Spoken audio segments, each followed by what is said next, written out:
السلام عليكم ورحمة الله تعالى وبركاته. دمان أصحابتي يوتيوب كوكحران باركا 252 waxaad kusoo dhawaataan muuqaal cusub aan ka hadli doono kooxda kubadda cagta Barcelona.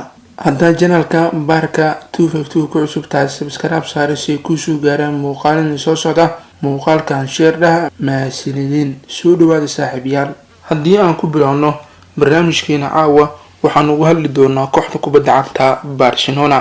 Victor Fonti oo ah musharax madaxweynaha kooxda Barcelona ayaa ka hadlay go'aankii Leo Messi ee ahaa inuu xil ciyaareed dheeriya sii joogi doono kooxda reer Catalonia. sidoo kale Victor Fonti ayaa u sameeyay xidig reer Argentina Leo Messi ballanqaad ku saabsan mashruuca sportiska. Leo Messi ayaa weerar ku qaaday maamulka Barcelona isagoo carabka ku adkeeyay in mashruuca sportiska uu yahay mid aad u liita. Messi oo arrintan ka hadlayay ayaa wuxuu yiri waxaan doonayaa inaan tartamo, waxaan doonayaa inaan ku guuleysto koob, waxaan run ah inaan guul dareystay, laakiin waa inaan kooxda tartantaa ama ahayn inay nagu dhacaan wixii aan kala kulannay kooxaha Roma iyo Liverpool. arrintaas oo dhan waxay iga dhigtay inaan si dhab ah ugu fikiro inaan baxo. haddaba musharax madaxweynaha ee kooxda Barcelona ee Victor Fonti ayaa sheegay kaliya iyadoo loo marayo mashruuc adag oo si fiican loogu shaqeeyay ayaan kaga gudbi doonaa caqabadaha mustaqbalka aan dib u dhisno FC Barcelona. waad ku mahadsantahay Messi garab istaagaada isla markaana aad sii joogtay qaranka Camp Nou ilaa inta aan ka tagayo maamulkan. waxaan haynaa mashruuc sportis oo cajiib ah kaasoo aan ku xoojin doono kooxdiina aan dib ugu soo celin doono meesha ugu sareysa.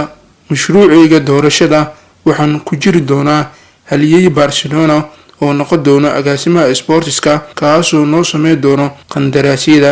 waxaa la tilmaamayaa in doorashada Barcelona ee dhici doonto bisha Maarso ee soo socto waana 2 bilood ka hor dhamaadka heshiiska Messi ee kooxda Bulgarana.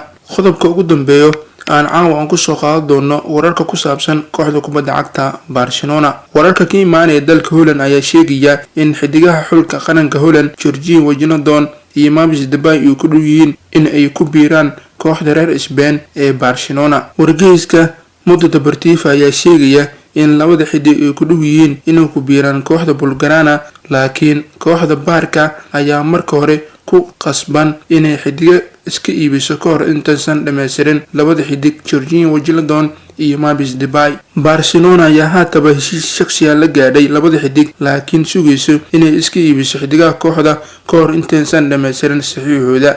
xidigaha Georginio Wijnaldum iyo Memphis Depay ayaa galay sanadkoodii ugu dambeeyay ee heshiisyada Liverpool iyo Lyon. waxaa labada lagu heli doonaa inta u dhaxeyso 10 milyan ilaa 30 milyan oo euro. Koeman ayaa taageer u ah labada xidig kuwaasoo kusoo tababaray xulka qaranka Holland sanadihii ugu dambeeyay, wuxuuna doonayaa inuu keeno kooxda kubadda cagta Barcelona. waad ku mahadsantahay daawashada muuqaalkan. waxaan kaga hadlaynaa kooxda kubadda cagta Barcelona. sheergaray la wadaag taageerayaasha kooxda kubadda cagta Barcelona. intaan muuqaalka xiga isku arki doono sidaas iyo nabadgelyo.